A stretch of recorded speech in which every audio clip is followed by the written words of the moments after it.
প্রত্যেক বছরে প্রত্যেক মাসে এরকম আয়োজন হতে পারে, মুসলমানরা শান্তি প্রিয় ভাবে কোন রকম বিশৃঙ্খলা ছাড়া, উশৃঙ্খলা ছাড়া, উস্কানি ছাড়া তারা দ্বীনের দাওয়াতের নিয়তে এইগুলা প্রোগ্রাম করবে, তার সাক্ষী হতে হবে আজকে আপনাদেরকে।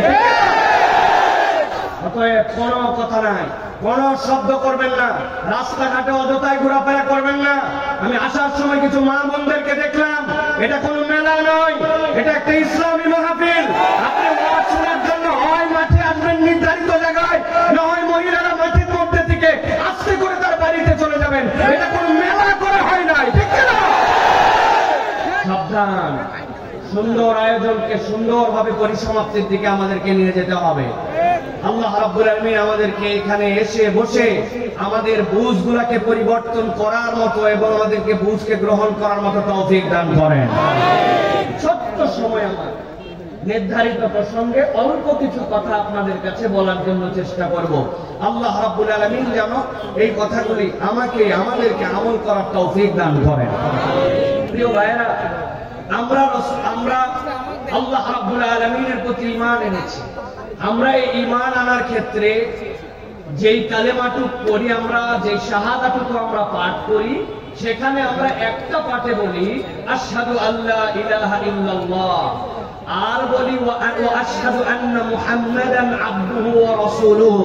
এখন আপনাদের কাছে জিজ্ঞাসা করতে চাই, কেউ যদি বলে আশহাদু আল্লা ইলাহা ইল্লাল্লাহ, আল্লাহর ব্যাপারে আমি সাক্ষ্য দিলাম, এটা আমার পরিষ্কার, কিন্তু মুহাম্মদ সাল্লাল্লাহু আলাইহি ওয়াসাল্লামের ব্যাপারে আমার এখনো পরিষ্কার নয়, অথবা সেই সাক্ষ্যটা থামায় রাখলাম।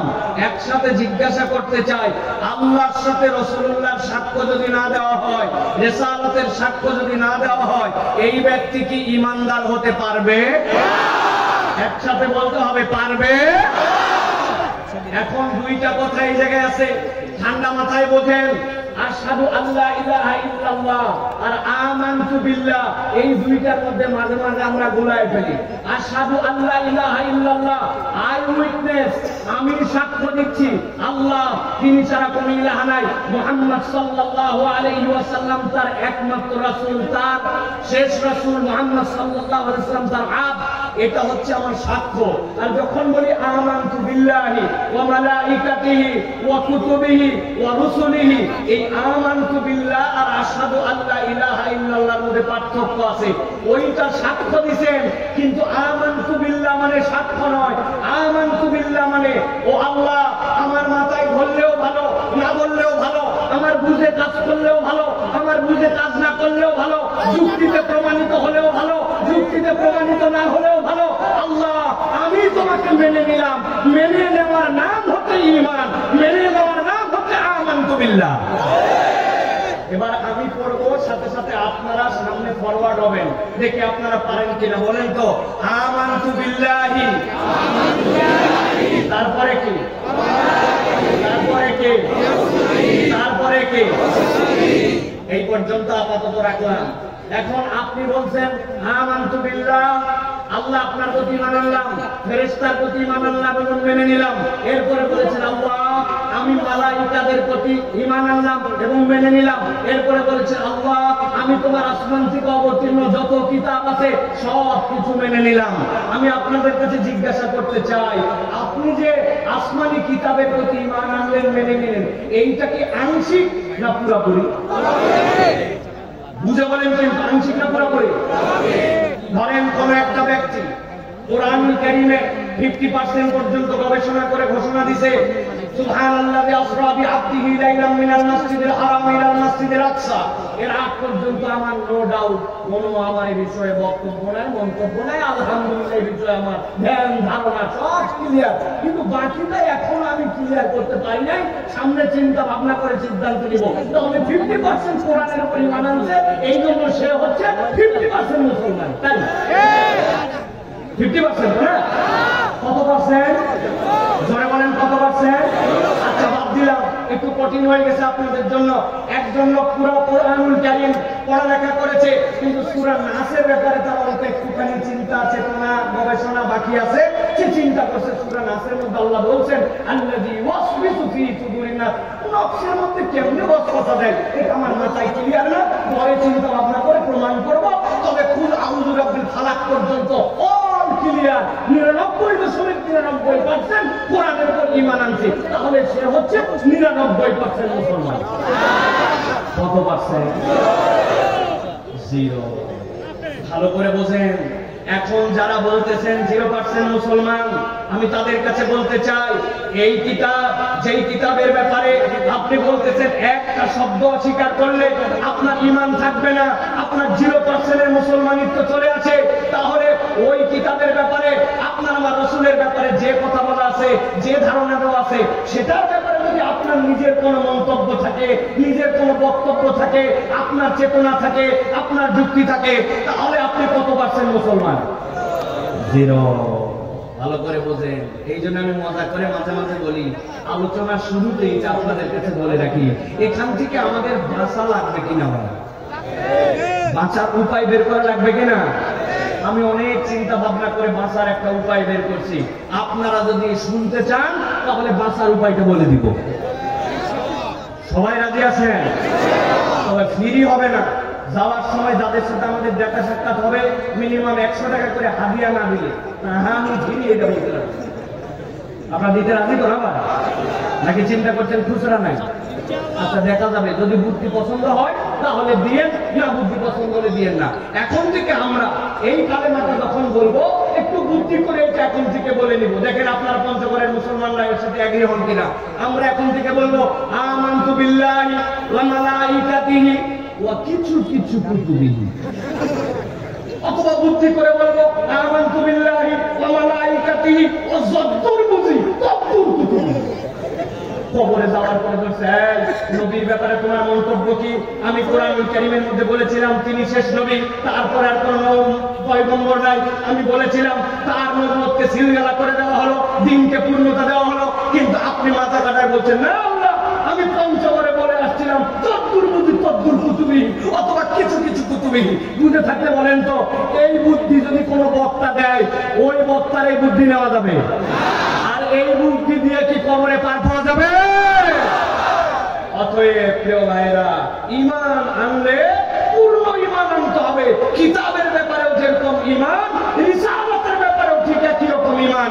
এই দুইটার পূর্ণতা না থাকলে আপনি যে পরিচয় থাকেন, কবরে যাওয়ার পরে, পরকালে যাওয়ার পরে মুক্তির কোনো রাস্তা থাকবে না। ঠিক না? আমি আপনাদের কাছে ভূমিকাটা দিলাম। মূলত আমি আপনাদের কাছে আজকে যে বিষয়টুকু সংক্ষিপ্ত ভাবে বলতে চাই, সেটা হচ্ছে আমাদের তাওহীদের সাথে রিসালাতের প্রতি ঈমান আনতে হবে। এই বিষয়ে আমাদের ধারণা ক্লিয়ার তো ভাই, ঠিক কি না? চলেন আমি আপনাদের কাছে প্রিয় ভাইয়েরা যে কথাটা বলতে চাই, যে জন্য এত লম্বা ভূমিকা দিলাম, সেটি হচ্ছে প্রিয় ভাইয়েরা, রাসূলুল্লাহ সাল্লাল্লাহু আলাইহি ওয়াসাল্লামকে আমরা বিশ্বাস করি আমাদের নবী হিসাবে, আমাদের রাসূল হিসাবে। আপনারাও বিশ্বাস করেন তো নাকি? আমরা বিশ্বাস করি তো না ভাই? অনেকে বলবেন হুজুর এত বিশ্বাস, নিঃশ্বাসে যাওয়া লাগবে না। ন্যাশনাল আইডি কার্ড বাইর করে দেখেন, আমার ধর্মের মধ্যে ইসলাম লেখা আছে। আর ধর্ম যদি ইসলাম থাকে, তো ওই ধর্মের নবী মুহাম্মদ অত বিশ্বাস, পকেটের মধ্যে বিশ্বাস রাখা আছে। অনেকের ধারণা এরকম। কিন্তু আমি আপনার কাছে যে কনসেপ্টটা পরিষ্কার করতে চাই, রাসূল সাল্লাল্লাহু আলাইহি ওয়াসাল্লাম, মুহাম্মদ সাল্লাল্লাহু আলাইহি ওয়াসাল্লামের বিশ্বাসের রোকন আছে, যে রোকনগুলো না বুঝলে মোটা দাগে বিশ্বাস বলা হয়, কিন্তু মুহাম্মদ সাল্লাল্লাহু আলাইহি ওয়াসাল্লামকে প্রকৃত বিশ্বাস করা হয় না। আমি আপনাদের এই রোকনের বিষয়ে আজকে ঈমান পরিষ্কার করতে চাই। নবী করিম সাল্লাল্লাহু আলাইহি ওয়াসাল্লামের রিসালাতে যদি আপনি ঈমান আনতে চান, মুহাম্মদ সাল্লাল্লাহু আলাইহি ওয়াসাল্লামকে যদি আপনি বিশ্বাস করতে চান, তাহলে আপনাকে তিনটা জিনিসের স্বীকারোক্তি দিতে হবে। এই তিন রকম যদি আপনি বিশ্বাস না করেন, তাহলে মুহাম্মদ সাল্লাল্লাহু আলাইহি ওয়াসাল্লামকে আপনার বিশ্বাস করা হয় নাই। এবার আওয়াজ দিয়ে বলতে হবে, মুহাম্মদ সাল্লাল্লাহু আলাইহি ওয়াসাল্লামের বিশ্বাসের মৌলিক রকম কয়টা? সবাই বলে নাই, হাতগুলা রেডি করেন, এই যে আমার মতো লোকগুলা ভাঁজ দিবেন এই দুইটা, আর তিনটা লোকের কোন বের করবেন। একসাথে বলেন, মুহাম্মদ সাল্লাল্লাহু আলাইহি ওয়াসাল্লামকে রাসূল বলে বিশ্বাসের রকম কয়টা? সব হাত ওঠে নাই। ওয়ান মোর টাইম, আপনারা একসাথে তুলতে হবে। কয়টা? কয়টা? মাশাআল্লাহ, এবার মুখস্থ করে ফেলেন। এক নম্বরে, মুহাম্মদ সাল্লাল্লাহু আলাইহি ওয়াসাল্লামকে রাসূল বলে বিশ্বাস করতে হলে তার নবুয়তে বিশ্বাস করতে হবে। দুই নম্বরে, তার মর্যাদা এবং তার ভালোবাসায় বিশ্বাস করতে হবে। 3 নম্বরে তার আনুগত্য এবং অনুসরণে বিশ্বাস করতে হবে। মুহাম্মদ সাল্লাল্লাহু আলাইহি ওয়াসাল্লামের রাসূল হিসেবে বিশ্বাসের রকম 3টা। তার নবুয়তে বিশ্বাস, তার মর্যাদা এবং ভালোবাসায় বিশ্বাস, তার আনুগত্য এবং অনুসরণে বিশ্বাস। এই 3 বিশ্বাসের পূর্ণতা যখন হবে তখন আপনার সাক্ষ্য দেওয়া আল্লাহর কাছে গ্রহণযোগ্য হবে। আশহাদু আন্না মুহাম্মাদান আবদুহু ওয়া রাসূলুহু। ক্লিয়ার? আজকে আমরা এই 3টার থেকে বিস্তারিত আলোচনা করব না, তবে 3টার একটা বিষয়ে বিস্তারিত আলোচনা করব। এই 3 বিশ্বাসের প্রথম বিশ্বাসের নাম মুহাম্মদ সাল্লাল্লাহু আলাইহি ওয়াসাল্লামের নবুয়তে বিশ্বাস। একসাথে বলেন, কিসে বিশ্বাস? আরেকবার বলেন, কিসে বিশ্বাস? ওই যে দাঁড়ায় আছেন যারা, তারা বলেন মুহাম্মদ সাল্লাল্লাহু আলাইহি ওয়াসাল্লামের কিসে বিশ্বাস? নবুয়তে বিশ্বাস। এখন আমাদেরকে জানতে হবে, আমরা মুহাম্মদ সাল্লাল্লাহু আলাইহি ওয়াসাল্লামের নবুয়তকে স্বীকার করি, হ্যাঁ তিনি আল্লাহর পয়গম্বর, তার নবুয়ত আমি মেনে নিলাম। এই কথা বলার দ্বারা নবুয়তে বিশ্বাস আনা হয় না। নবুয়তে বিশ্বাস যদি আপনি স্বীকার করেন তাহলে আপনাকে 4টা বিষয়ের উপরে ঈমান পরিষ্কার করতে হবে। আল্লাহর নবীর রিসালাতে যদি আপনি বিশ্বাস করেন, এই 4টা বিষয় আপনাকে স্বীকৃতি দিতে হবে। এই 4 বিষয়ের স্বীকৃতি না থাকলে শুধু মুখে মুখে তিনি নবী ছিলেন এই কথা বললে ফিতনা বাড়বে, কমবে না, বরং আপনাকে বুঝে নিতে হবে নবুয়তে বিশ্বাস করি এই কথা বললে আপনাকে 4টা বিষয় আপনাকে কায় মনোবাক্যে মেনে নিতে হবে। বিষয় কয়টা? কয়টা? কয়টা? আমি কিন্তু এমনি এমনি এগুলো বলতেছি না, এগুলো আপনাদের কাছে একদম বার্তা হিসাবে রাখতে হবে। এটা প্রিয় ভাই, 1 নম্বরে রাসূল সাল্লাল্লাহু আলাইহি ওয়াসাল্লামের নবুয়তে যদি আপনি বিশ্বাস করেন তার ভিত্তি হবে 4টা। 1 নম্বরে মুহাম্মদ সাল্লাল্লাহু আলাইহি ওয়াসাল্লাম আল্লাহ রাব্বুল আলামিনের মনোনীত নবী এবং রাসূল, এটা 1 নম্বর আপনাকে বিশ্বাস করে নিতে হবে। 2 নম্বরে আল্লাহ নবী সাল্লাল্লাহু আলাইহি ওয়াসাল্লামের নবুয়ত সার্বজনীন।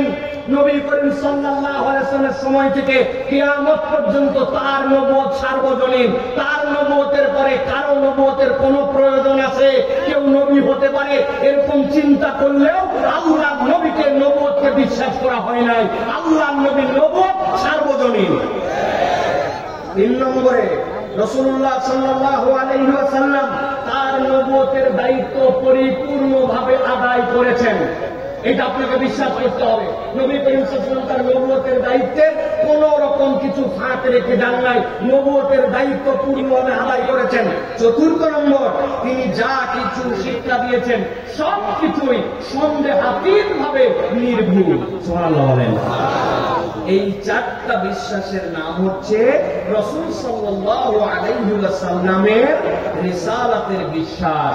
আপনি যদি এই 4 বিশ্বাসের ব্যাপারে আপনার কনসেপ্ট পরিষ্কার না রাখেন তাহলে আল্লাহর নবীকে আপনার মানা হয় নাই। আপনি যতই বলেন মুহাম্মদ সাল্লাল্লাহু আলাইহি ওয়াসাল্লাম আল্লাহর পক্ষ থেকে পয়গম্বর, আপনার ঈমান হয় না। আমার কথা নয়, চলেন এবার কোরআনুল কারীমের মধ্যে প্রবেশ করি। যেই 4টি পয়েন্টের কথা বললাম, মুহাম্মদ সাল্লাল্লাহু আলাইহি ওয়াসাল্লাম আল্লাহ কর্তৃক নবী এবং রাসূল এবং তিনি হচ্ছেন মনোনীত। আল্লাহ কোরআনুল কারীমের মধ্যে 34 নম্বর সূরা সূরা সাবা এর 28 নম্বর আয়াতের মধ্যে আল্লাহ রাব্বুল আলামিন বলছেন, ওয়া মা আরসালনাকা ইল্লা কাফাতাল লিন-নাসি বাশীরান ওয়া নাযীরা।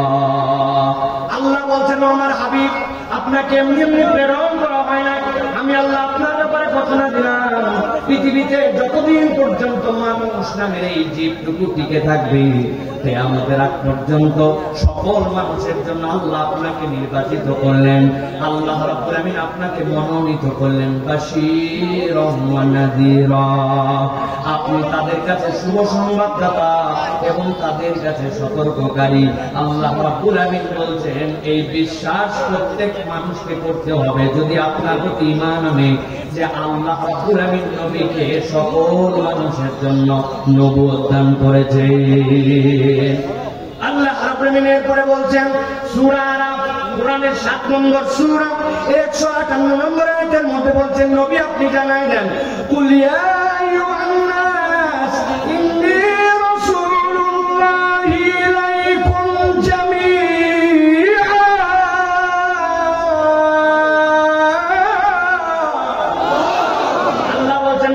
জানায় রাখেন, আমি আল্লাহর পক্ষ থেকে তোমাদের কাছে আসছি, তবে কেবলমাত্র আরবের জন্য নয়, কেবলমাত্র আমার কালের জন্য নয়। আল্লাহ রাব্বুল আমিন আমাকে প্রেরণ করেছেন রাসূল হিসাবে ওই কিয়ামত পর্যন্ত যত মানুষ আসবে তাদের জন্য। অতএব আপনাকে ঈমান আনতে হবে আমার নবী সাল্লাল্লাহু আলাইহি ওয়াসাল্লাম কেবল কোন গালের জন্য, কেবল কোন গোষ্ঠীর জন্য নয়, বরং কিয়ামত পর্যন্ত অনাগত মানুষের জন্য আল্লাহ রাব্বুল আলামিন তার রাসূলকে প্রেরণ করেছেন। সুবহানাল্লাহ। দ্বিতীয়বার চলেন, আল্লাহ রাব্বুল আলামিন একটা অনন্য ঘোষণা দিচ্ছেন নবীজি সাল্লাল্লাহু আলাইহি ওয়াসাল্লামের ব্যাপারে। সূরা ফুরকানের ভিতরে আল্লাহ বলতেছেন, নবী আপনি জানাই দিয়ে রাখেন, আল্লাহ রাব্বুল আলামিন আয়াতে কারিমা অবতীর্ণ করলেন, তাবারাকাল্লাযী নাযালাল ফুরকানা আলা আবদিহি লিয়াকুনা লিল আলামিনা নাযীরা। আল্লাহ বলছেন, খুব গভীর মনোযোগের সাথে খেয়াল করেন, আল্লাহ এই জায়গায় বলছেন তাবারাকাল্লাযী নাযালাল ফুরকানা আলা আবদিহি। কথাটা শুনতে খুব স্বাভাবিক আয়াত মনে হলেও মুফাসসিরের মধ্যে ডিটেইলস কথা বলেছেন। আল্লাহ কোরআনে যেগুলা জায়গাতে বিস্ময়কর কিছু উপস্থাপন করেছেন, সেই বিস্ময়কর উপস্থাপনের ক্ষেত্রে আল্লাহ দুইটা শব্দমালার মাধ্যমে সেইগুলাকে আল্লাহ বর্ণনা করেছেন। এর একটা হচ্ছে সুবহানাল্লাযী, আর একটা হচ্ছে তাবারাকাল্লাযী। সুবহানাল্লাযী কেন্দ্রিক আয়াত আপনি অনেকগুলা খুঁজে পাবেন। এর মধ্যে সবচেয়ে অবাক করা আয়াত আল্লাহ রাব্বুল আমিন 15 নম্বর পারার শুরুতে আল্লাহ বলেছেন, সুবহানাল্লাযী আসরা বিআবদিহি লাইলান মিনাল মাসজিদিল হারাম ইলাল মাসজিদিল আকসা। আল্লাহ ওই মহিমান্বিত রব যিনি তার গোলামকে এক রাত্রের মধ্যে এই বাইতুল্লাহ থেকে বাইতুল মুকাদ্দাস পর্যন্ত ভ্রমণ করাইছে। আপনি বোঝেন নাই অথবা আমরা অনুভব করি নাই, আল্লাহ নবী সাল্লাল্লাহু আলাইহি সাল্লাম মিরাজ থেকে ফেরত আসলেন, আসার পরে যখন মক্কায় পৌঁছালেন, সকালবেলা আল্লাহ নবী খানায় কাবার সামনে দাঁড়ায় ঘোষণা দিলেন, ও মক্কার লোকেরা শোনো শোনো, রব্বুল আমিন গতকালকে আমাকে এই খানায় কাবা থেকে বাইতুল মুকাদ্দাস পর্যন্ত নিয়ে গেছেন। ওই বাইতুল মুকাদ্দাস থেকে সপ্ত আসমান ভেদ। এই কথা বলতে দেরি আবু জেহেল আর তার গোষ্ঠী আল্লাহ নবীর সামনে আসতে দেরি করে নাই। এতদিন পর্যন্ত মুহাম্মদকে ব্যাপারে আমরা অনেক কথা বলেছি যে মিথ্যা কথা বলে অমুক অমুক, কিন্তু আমরা প্রমাণ দিতে পারি নাই।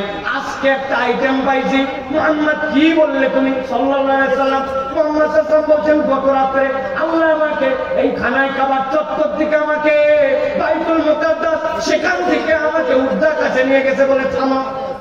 বাইতুল মুকাদ্দাস পর্যন্ত হলেই হবে, শুধু নিয়েই যায় নাই, আবার ঘুরে আসছে। আবু জেহেল তখন লোক জড়ো করছে, সবাই সামনে আসো, সবগুলা লোকজন আসো। মুহাম্মদ কথা ঘুরানো যাবে না, আমাকে যেটা বলতে এটা কিন্তু আবার বলা লাগবে। নবীজি সাল্লাল্লাহু আলাইহি ওয়াসাল্লাম যখন এই কথা বলছেন, আবু জেহেলের গোষ্ঠী তখন মক্কার লোককে সাক্ষী বানায় বলছে, বলো তো তোমরাও তো এই খানায় কাবা থেকে ওই বাইতুল মুকাদ্দাসে যাও, ফিলিস্তিনে যাও, বলো তো একটা দ্রুতগামী উট যদি যায় কয় দিন লাগে? তারা চিৎকার করে বলছে 8 দিন 7 রাত পর্যন্ত লেগে যায়। যদি আমরা সকাল বেরোই আর সন্ধ্যায় বেরোলে 8 দিন আমাদের জন্য 8 রাত পর্যন্ত লেগে যায়। আর যদি কোনো ঘোড়ায় যাও, বলে দ্রুতগামী ঘোড়া যতই জোরে যায় তাকে রেস্ট দিতে হয়, এই জন্য 4 থেকে 5 দিনের আগে সেই জায়গায় পৌঁছানো আমাদের দ্বারা সম্ভব নয়। লোকজনকে সামনে নিয়ে বলছে, মুহাম্মদ কি বলছে দেখছো নাকি? খালি যাই নাই, আবার নাকি ঘুরেও আসছে। সব লোকজনকে বলছে, বুঝছো তো কত বড় আজগবি কথা সে বলছে। সবচেয়ে বড় তার সমর্থক হচ্ছে আবু বকর সিদ্দিক রাদিয়াল্লাহু তাআলা আনহু। আবু বকরের বাড়িতে দৌড়াই চলে গেছে, যাওয়ার পরে উম্মুল খাইর আবু বকরের মায়ের নাম ধরে ডাকছে, ভয় পেয়ে গেছে। এত সকালবেলা কে আসলো? বলে তোমার সন্তান কোথায়, দিকে আসো। এতদিন পর্যন্ত মুহাম্মদ উল্টা পাল্টা কথা বলেছে, আমরা প্রমাণ দিতে পারিনি, আজকে প্রমাণ হয়ে গেছে। হাত ধরে টেনে নিয়ে আসছে খানায় কাবার সামনে। আসার পরে বলছে, দেখো তো তোমার সাথে কি বলে, কি উল্টা পাল্টা কথা বলতেছে। বলে কি বলেছেন ইয়া রাসূলুল্লাহ? বলছে উনি কি বলবে তার আগে আমরা বলে নাকি সে নাকি গত রাত্রে এখান থেকে রওনা দিয়া বাইতুল মুকাদ্দাস গেছে, কেবল যায় নাই আবার ঘরে পর্যন্ত আসছে। এরকম আজগুবি কথা বলছে। আবু বকর রাদিয়াল্লাহু তাআলা জিজ্ঞাসা করছেন, ইয়া রাসূলুল্লাহ, ইয়া হাবিবাল্লাহ, আপনি কি কথা বলেছেন? বলছে, হ্যাঁ আবু বকর, গত রাতে রব্বুল আমিন আমাকে সফর করাইছেন। এইটা কি স্বপ্নে ছিল না বাস্তব? না, না স্বপ্নে নয়, এইটা আমার জীবনে বাস্তবে আল্লাহ ঘটাইছেন। সাথে সাথে আবু বকর সিদ্দিক রাদিয়াল্লাহু তাআলা জনগণের দিক থেকে মুখ ফিরাই নিয়ে খানায় কাবার দিকে মুখ ফিরালেন। মুখ ফিরায় ঘোষণা দিলেন, আরবের লোকেরা শুনে রাখো, ওয়াল্লাহি রাব্বুল কাবা, আমি কাবার রবের কসম করে বলতেছি, মুহাম্মদ সাল্লাল্লাহু আলাইহি ওয়াসাল্লাম যা বলেছেন আমি তোমাদের কাছে বললাম, সাদ্দাক্তা ইয়া রাসূলুল্লাহ, সাদ্দাক্তা ইয়া হাবিবাল্লাহ। আবু বকর রাদিয়াল্লাহু তাআলা এমনি এমনি সিদ্দিক হন নাই, তিনি সত্যায়নকারী। এই বিস্ময়কর ঘটনা যেটা মানুষের মাথার মধ্যে কাজ করে না, আল্লাহ ওরকম ঘটনা বলার আগে সুবহানাল্লাহি বলেছেন। আমি এতটুকু ভূমিকা দিলাম, দীর্ঘ কথা বলার সুযোগ নাই। আল্লাহ এই জায়গায় তাহলে কি বিস্ময়কর কথাটা বলতেছেন, যেই জন্য আল্লাহ বলছেন তাবারাকাল্লাযী। আল্লাহ কোরআনে বলছেন এটাও একটা বিস্ময়কর ব্যাপার, তাবারাকাল্লাযী নাযালাল ফুরকান আলা আবদিহি লিয়াকুনা লিল আলামিন নাযীরা। আমি আমার হাবিবের প্রতি যে কোরআন দিলাম, আমি আমার হাবিবের প্রতি যে ওহী দিলাম, ওই ওহী দেওয়ার জন্য আমি ওই পাহাড়ের কাছে প্রস্তাব করেছিলাম, লাউ আনজালনা হাযাল কুরআন আলা জাবালিন লারাআইতাহু খাশিআন মুতাসাদ্দিআ। ওই পাহাড় এইটা গ্রহণ করার ক্ষমতা রাখতো না, এইটার একটা আয়াত দিয়ে ওই পাহাড় থরথর করে ভেঙে চুরমার হয়ে যেত। আল্লাহু আকবার।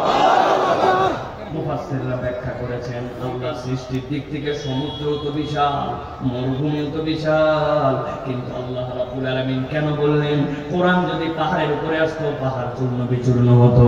মুফাসসিররা এটার ব্যাখ্যা করেছেন, আল্লাহ নিজেই কোরআনুল কারীমের মধ্যে বলেছেন, ওয়াল জিবালা আওতাদা। তুমি এখান থেকে কাঞ্চনজঙ্ঘা দেখতে পাও, বিকাল বেলা তাকালে উপরে চূড়াটুকু দেখা যায়, তুমি দেখো চূড়া উপর দিকে, কিন্তু আমি আল্লাহ তোমার জন্য বললাম ওয়াল জিবালা আওতাদা। ওই পাহাড় উপর দিকে যতখানি কিলোক করে রব্বুল আমিন জমিনের ভিতরে ততটুকু গেড়ে দিয়ে রেখেছেন। আল্লাহ বলছেন ওই রকম উঁচু পাহাড়, যেই পাহাড়ের মাথার উপরে উঠা সেটাও তোমার জন্য একটা ক্রেডিট। এইরকম উঁচু ততটুকু নিচের দিকে গেড়ে দেওয়া। এরকম পাহাড়ের উপরে একটা আয়াত যদি অবতীর্ণ হতো সে সহ্য করতে পারতো না, পাহাড় চূর্ণ বিচূর্ণ হয়ে যেত। কিন্তু আমি আল্লাহ বললাম তাবারাকাল্লাযী নাযালাল ফুরকান আলা আবদিহি। আমি আমার হাবিবের প্রতি কোরআন অবতীর্ণ করেছি, কপালটা একটু ঘেমে যেত। সবচেয়ে কঠিন ওহী যখন আসতো, মেসাদু সালাতিল জারাস, আল্লাহ নবী তখন অস্থির হতেন একটু, কিন্তু আমার নবী কখনো ভেঙে পড়েন নাই। আমার নবী লোড নিতে পেরেছেন। এইটা নরমাল কোনো কাজ নয়, এটা আল্লাহ রাব্বুল আলামিন তার মধ্যে যোগ্যতা দিয়েছিলেন। আল্লাহ বলতেছেন আপনাকে যে দিলাম এটার কাজ কি হবে? আল্লাহ বলছেন আপনি এমন ভাবে এই বার্তাটুকু আপনার উম্মতের কাছে দিয়ে যাবেন, আপনার উম্মতকে সতর্ক করে যাবেন, আমি আল্লাহ আপনাকে সতর্ককারী করে কিয়ামত পর্যন্ত মানুষের জন্য প্রেরণ করেছি। কিয়ামত পর্যন্ত আল্লাহ নবীকে আল্লাহ রাব্বুল আমিন প্রেরণ করেছেন, ওইটার বিশ্বাসের নাম রিসালাতুল ঈমান। এই জায়গায় কোনো ভানাই বানাই করার সুযোগ নাই, ঠিক না? এখন আল্লাহ রাব্বুল আমিন যে নবীজি সাল্লাল্লাহু আলাইহি সাল্লামকে কিয়ামত পর্যন্ত সতর্ককারী বানালেন, কেমনে আল্লাহ রাব্বুল আমিন সতর্ককারী বানালেন? আমি মাঝে মাঝে মজার চলে উদাহরণ দেই। আপনাদের এই পঞ্চগড়ে করোনার সময় করোনা হয়েছিল ভাই, কথা বলে না, হয়েছিল, লকডাউন দিছিল ভাই, টিকা মারছিলেন তো, চুলকানি হয়েছে তো, এখন এনে কিছু মনে থাকে না তো,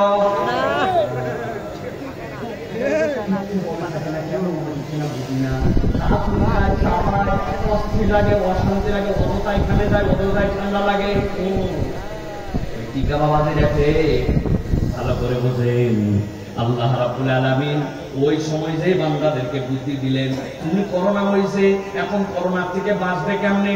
আমাদের স্বাস্থ্য মন্ত্রণালয় জানালো করোনার থেকে বাঁচতে হলে হাত ধোয়া লাগবে। মনে আছে ভাই? কয় সেকেন্ড? 20 সেকেন্ড। 20 সেকেন্ড কয় ভাবে? আমার মনে আছে 6 ভাবে। কি ভালো করে বোঝেন, এর মধ্যে রিসালাতের শিক্ষা আছে। কোন একটা লোক পরামর্শ অনুযায়ী সুন্দর করে হাত ধোয়ার সিদ্ধান্ত নিয়েছে।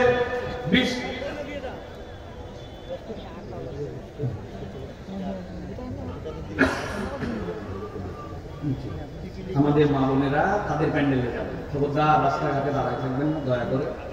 আর আমার ভাইয়েরা, আমি আগাতে বলতে পারবো না এখন, আপনারা আস্তে আস্তে করে যারা দাঁড়ায় আছেন স্যান্ডেলটা খুলে নিয়ে হাতে করে নিয়ে ভিতরে চলে যাবেন, দেখেন আপনার ভাইয়েরা আপনাকে বসার জায়গা দেবে।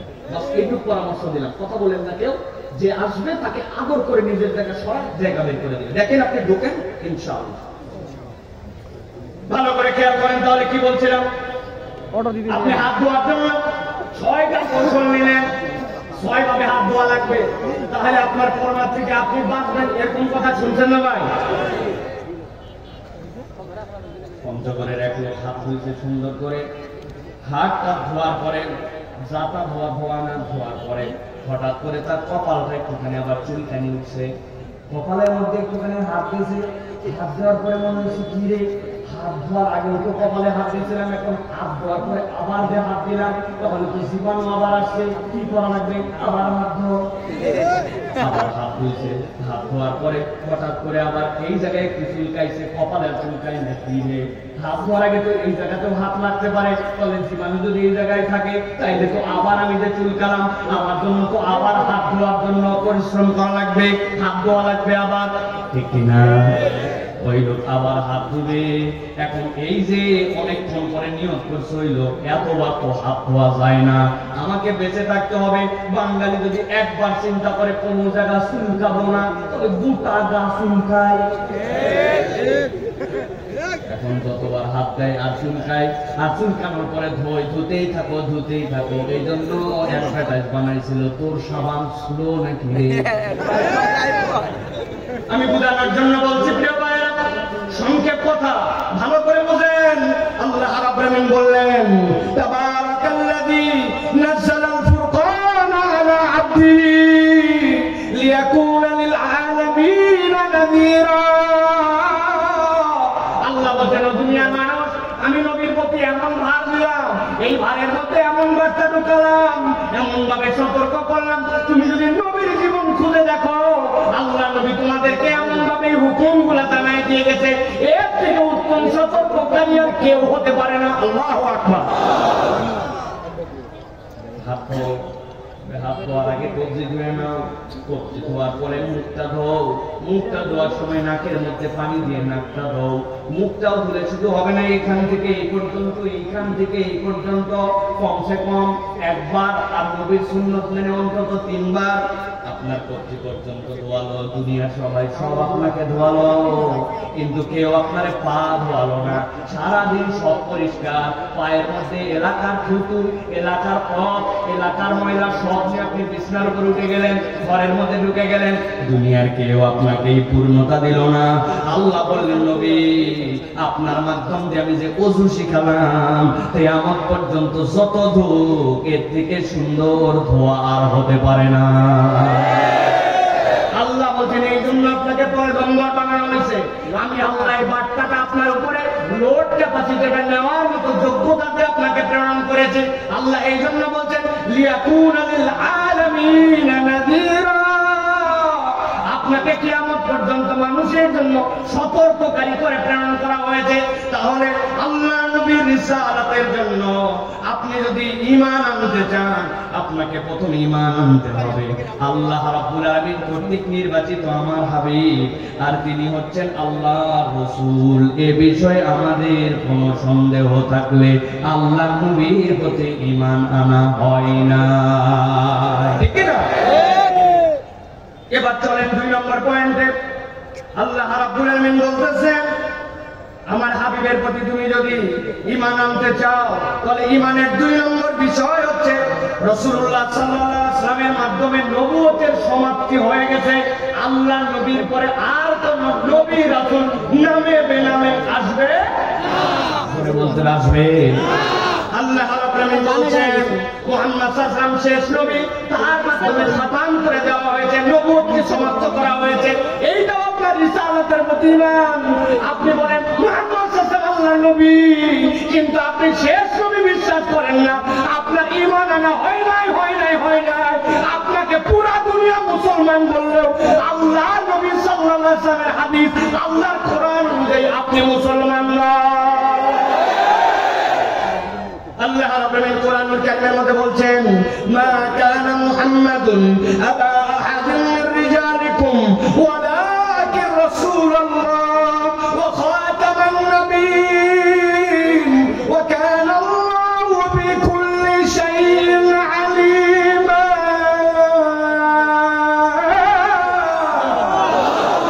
আল্লাহ বলেন দুনিয়ার মানুষ, আমি আল্লাহ রাব্বুল আলামিন তোমাদের জন্য জানালাম মা কানা মুহাম্মাদুন আবা আহাদিন মির রিজালিকুম, তোমাদের মধ্যে জীবিত আছে এরকম কোন সন্তানের পিতা মুহাম্মদ সাল্লাল্লাহু আলাইহি ওয়াসাল্লাম নন, তার সন্তান ছিল, সেগুলো আল্লাহর কাছে চলে গেছে। আর আমি আল্লাহ রাব্বুল আলামিন জানালাম তার থেকে বড় তার পরিচয় ওয়ালাকিন রাসূলুল্লাহ, মুহাম্মদ সাল্লাল্লাহু আলাইহি ওয়াসাল্লাম আল্লাহর রাসূল ওয়া খাতামান নাবিয়্যিন, তার মাধ্যমে আল্লাহ নবুয়তের সিলসিলাকে বন্ধ করে দিলেন। ওয়া কানা আল্লাহু বিকুল্লি শাইইন আলিমা। ভাবতে পারো নবুয়তের সিলসিলা বন্ধ হলো, এখন এরপরে কি হবে মানুষের জন্য? আল্লাহ বলছেন আল্লাহ রাব্বুল আলামিন সব বিষয়ে সম্যজ্ঞাত, যিনি জেনে বুঝে আল্লাহ নবীর মাধ্যম দিয়ে নবুয়তকে সমাপ্ত ঘোষণা করেছেন। আমি আপনাদের কাছে এক বাক্যে চিৎকার করে জানতে চাই, নবুয়তের সমাপ্তির ঘোষণা দিয়েছেন কে? জোরে বলতে হবে কে? নবুয়তের সমাপ্তির ঘোষণা দিয়েছেন কে? আল্লাহ বলতেছেন যে আল্লাহ নবুয়তের সমাপ্তির ঘোষণা দিলেন, ওই আল্লাহ সব কিছু জানেন, কি লাগবে কি না লাগবে দুনিয়ায় কারো বলার অধিকার নাই। যে আল্লাহ রাব্বুল আলামিন দ্বীন দিলেন, ওইটা কেমনে চলবে না এই চিন্তা আপনার নয়। আল্লাহ বলছেন এই জন্যই আশহাদু আল্লা ইলাহা ইল্লাল্লাহ ওয়া আশহাদু আন্না মুহাম্মাদান আবদুহু ওয়া রাসূলুহু, এইটুকুতেই শেষ নয়। আমানতু বিল্লাহি ওয়া মালাইকাতিহি ওয়া কুতুবিহি ওয়া রুসুলিহি, আমার মাথায় ধরলেও বিশ্বাস করতে হবে, আমার মাথায় না ধরলেও বিশ্বাস করতে হবে। ওইটার নাম ঈমান, যুক্তির নাম ইসলামে ঈমান নয়। যুক্তির নাম ইসলাম না, যুক্তির নাম ঈমান না। আপনার মাথায় ধরলে ভালো, না ধরলে আরো ভালো, কোনো সমস্যা নাই, কিন্তু আপনাকে গায়ে বিশ্বাস করে স্বীকার করে আমার নাম না। আমাদের অনেক মুরব্বীরা উদাহরণ দেন না, কোন মুকিম 24 ঘন্টা পর্যন্ত মুজায় বসে করতে পারবে, মুসাফির 72 ঘন্টা পর্যন্ত 3 দিন পর্যন্ত মুজার উপরে বসে করতে পারবে। এখন যৌক্তিকভাবে মানুষের কাছে বলে দেখি বলে, আপনি দেখেন লেদারের মুজা পরে ঘোরেন, ওই মুজা পরে হাঁটাচলা করেন, মুজার ময়লা কি উপরে লাগে না নিচে লাগে? নিচে লাগে, কিন্তু মুজার মশা করেন কোন আপনার বিবেকের যুক্তির কাছে পয়সা দাম নাই। আপনার যা বলছেন ওইটাকে আমান্না, আল্লাহ রাব্বুল আলামিন বলেছেন আমি ওটার প্রতি ঈমান আনলাম, সামি'না ওয়া আতা'না, ওইটার নাম ঈমান। কোন যুক্তি দিবেন আপনার জন্য বিপদ, এই জায়গায় ইসলাম থেকে বের হয়ে যাবেন, ঠিক কি না? এজন্য আপনাকে স্বীকার করতে হবে আল্লাহ রাব্বুল আলামিন তার রাসূলুল্লাহ সাল্লাল্লাহু আলাইহি ওয়াসাল্লামের ব্যাপারে বলেছেন যে তিনি হচ্ছেন খাতামুন নবিয়্যিন, তারপরে আর কোন নবী রাসূল।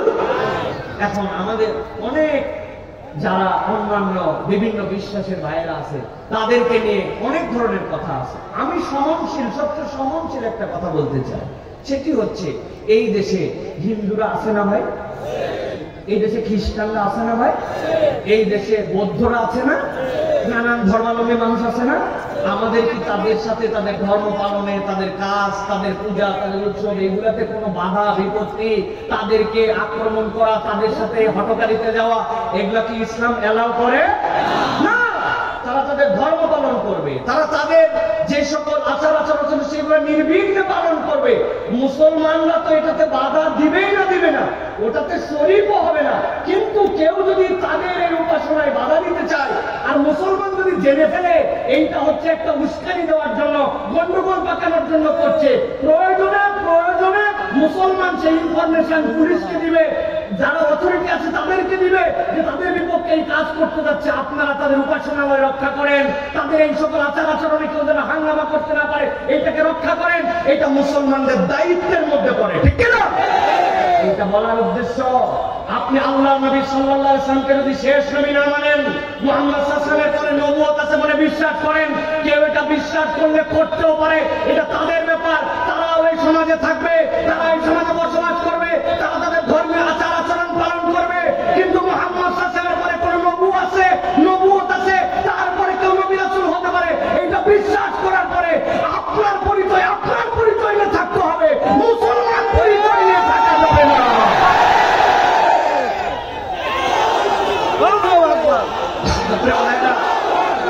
শোনেন, কথা শোনেন প্রিয় ভাইয়েরা, আমাদের বক্তব্য পরিষ্কার। আমরা কারোর সাথে কোন রকম ফাসাদ করতে চাই না, গন্ডগোল করতে চাই না, কোন হিংসাহিংসি করতে চাই না, কারো উপাসনালয় আমরা কখন আক্রমণ করব ইসলামের দায়িত্ব আমাদেরকে দেয় নাই। যেই আল্লাহ বলেছেন অপরের উপাস্যকে তুমি গালি দিবে না, তারা ভুল করে তোমাকে গালি দিবে, সেখানে মুসলমান কখনো হঠকারী সিদ্ধান্ত নিতে পারবে না। কিন্তু এটার ব্যাপারেও আপনাকে পরিষ্কার থাকতে হবে। আল্লাহ নবীর পরে নবী আছে, রাসূলের পরে কেউ রিসালাত করতে পারে, তার কত ওহী আসছে এইটা বলবে, আবার মুসলমান পরিচয় দিবে, এইটা মুসলমান মেনে নিবে না। আপনার স্বতন্ত্র আইডেন্টিটিতে আপনি থাকবেন। হিন্দুদের কম আছে, খ্রিস্টানদের কম আছে, অন্য ধর্মাবলম্বী আছে, আপনিও থাকবেন। আমরা আমাদের দাওয়াত দিব, তাবলীগ করব, বুঝাবো, আল্লাহ হেদায়েত দিলে হেদায়েত আসবে, না হলে জাহান্নামে যাবে। এটা নিয়ে আমাদের টেনশন নাই। কিন্তু মুসলমানের পরিচয় নিয়ে আমারটাও মসজিদ, তোমারটাও মসজিদ, তুমিও বলতেছো মুহাম্মদ সাল্লাল্লাহু আল্লাহর নবী, আমিও বলতেছি, এই দুইটার মধ্যে আসমান জমিন পার্থক্য আছে। আমি মুসলমান, আর তুমি কতবার বললেও তুমি মুসলমান নও, তুমি কাফের, কাফের, কাফের, কাফের।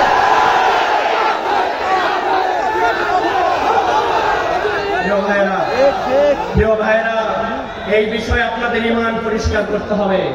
ভবিষ্যৎ প্রজন্মকে আপনাকে সতর্ক করে যেতে হবে।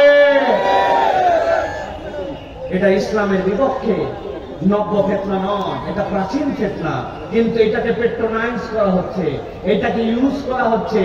আপনাকে যদি আপনি যদি সতর্ক না হয়, আল্লাহ মাফ করুক, পূর্ব তিমুরের ইতিহাস আপনারা জানেন, যেখানে মুসলমানের আধিক্য ছিল, কিন্তু সেখানে হটকারী ওই জাতিসংঘ লেবাসধারী খবিসারা ওখানে আস্তে আস্তে করে নানান কার্যক্রম আগে চালায়া পরে ওখানে গণভোট দিছে, গণভোট দিয়ে 51-49 ভাগ করে দেশকে আলাদা করে দিছে। একদল এই বাংলাদেশের স্বাধীনতা স্বাতন্ত্র্যের নামে ধবজাধারী হয়ে বিগত সময়ে আপনি দেখেছেন তারা এমন পেট্রোনাইজ করেছে, অধিকাংশ এই দেশের 99.9999 সংখ্যায় সামান্য একটু, তাদের ব্যাপারে ওদের যত আন্তরিকতা, যত হিসাব, মুসলমান বিপদে পড়লে এত হিসাব নাই, তখনই বোঝা যায় ডাল মে কুছ হ্যায়। এই জন্য আমাদেরকে এই বিষয়টায় সতর্ক থাকতে হবে। আমি আবারও বলছি, কখনো আমরা উচ্ছৃঙ্খল হব না, কখনো আমরা কারো প্রতি আক্রমণ করবো না, কখনো আমরা কারো উপাসনালয়কে আমরা ভেঙে দিব না, ইসলাম এটা বলে নাই। তবে আপনি আমারটাও মসজিদ, আপনারটাও একই নামে ডাকবেন, এটা বাংলাদেশে সম্ভব নয়। আপনারটা আলাদা ধর্ম উপাসনালয় হবে। আপনাকে এই বিশ্বাসে আপনাকে পরিষ্কার থাকতে হবে। রাসূলুল্লাহ সাল্লাল্লাহু আলাইহি ওয়াসাল্লাম বলছেন, মা মিন আবদিন ইয়াশহাদু আন লা ইলাহা ইল্লাল্লাহ ওয়া আন্না মুহাম্মাদান আবদুহু ওয়া রাসূলুহু ইল্লা হারামাহুল্লাহু আলান নার। দুনিয়ায় কেউ যদি বিশ্বাস করে আশহাদু আল্লা ইলাহা ইল্লাল্লাহ, ঈমান পূর্ণ করে, আর মুহাম্মদ সাল্লাল্লাহু আলাইহি ওয়াসাল্লাম আল্লাহর পয়গম্বর এবং রাসূল, এই বিশ্বাসটা যদি তার মধ্যে পরিষ্কার থাকে, তাহলে আল্লাহ তার জন্য জাহান্নামের আগুনকে হারাম করে দিবেন। সুবহানাল্লাহ। এখন কথা, জাহান্নামের আগুন হারাম হবে আপনার আমার জন্য, বিশ্বাসের জায়গাটা আপনাকে পরিষ্কার করতে হবে। আল্লাহ নবীটা বারবার বলে গেছেন, ইয়াশহাদু আল্লা ইলাহা ইল্লাল্লাহ ওয়া আন্না মুহাম্মাদান আবদুহু ওয়া রাসূলুহু। এখন আবার আপনাদের কাছে জিজ্ঞাসা করতে চাই, নবুয়তের বিশ্বাসের ভিত্তি তাহলে কয়টা? কথা বললেন না, কয়টা? আমার কথা কিন্তু শেষের দিকে, এখনই হচ্ছে আমাদের সাজিদুল ইসলাম ভাই চলে আসবেন। আমাকে একদম টাইম বেঁধে দেওয়া হয়েছে, একদম 40 মিনিট কথা বলতে হবে, এরপরে আমাদের বড় বড় ব্যক্তিত্বরা এসেছেন, তারা আসবেন।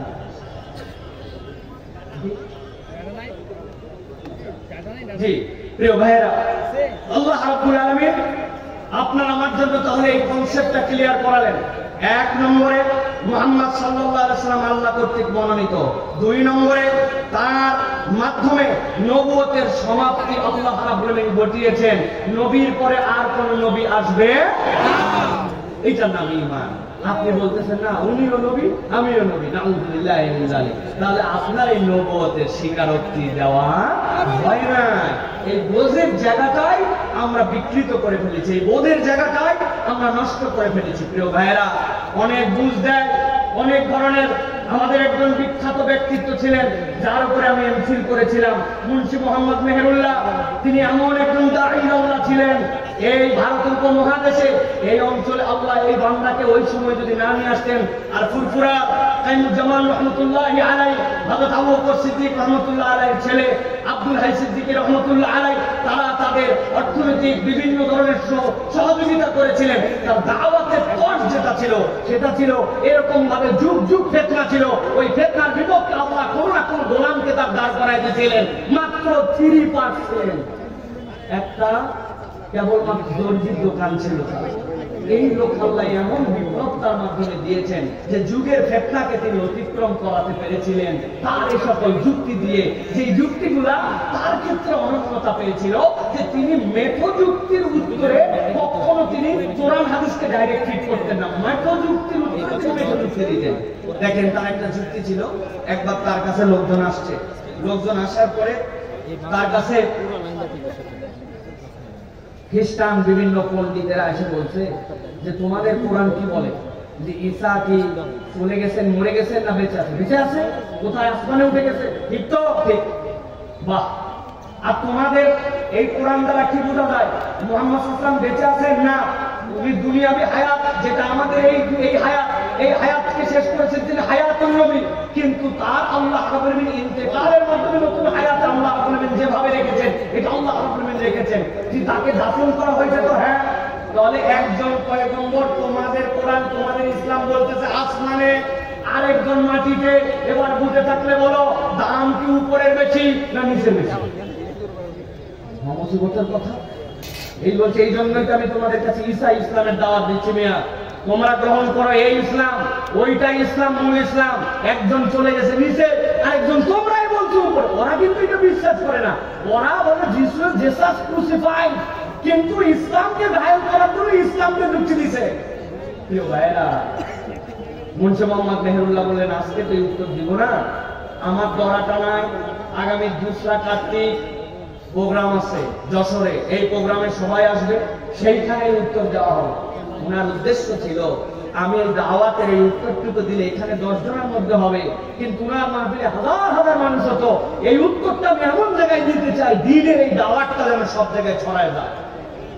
উনি তখন মাহফিলের দিন, হাজার হাজার মানুষ, খ্রিস্টানরা তো রেডি হয়ে আসছে, আজকে খেলা দেওয়া যাবে, কি উত্তর তুমি দিবে? উনি আসার সময় একটা খড়ির দোকান পাইছে, খড়িওয়ালা খড়ি চিড়ে খড়ি বিক্রি করে। ভাই, আপনারা দোকানে যে পল্লা পাথর দিয়ে মাপেন আর খড়িওয়ালা যে পল্লা পাথর দিয়ে মাপে, এই দুটা কি এক সাইজ? কি বিশাল বড় খড়ির জন্য মাপান। উনি বলছেন যে ভাই, কষ্ট যাই হোক, তুই পল্লা পাথরটা নিয়ে স্টেজের উপর সেট করবি। হুজুর বলছে আর কোনো কথা নাই, কান্দে করে নিয়ে এসে 3 ঠ্যাঙ্গার উপরে লাগায় বিশাল বড় দাঁড়ি পাল্লা জায়গায় সেট করছে। লোকজন বলছে আরে লোকটা মাথা খারাপ হয়ে গেলে হয় না, কি যে পাগলামি শুরু করছে, স্টেজের মধ্যে নিয়ে এসে কারে মাপবে।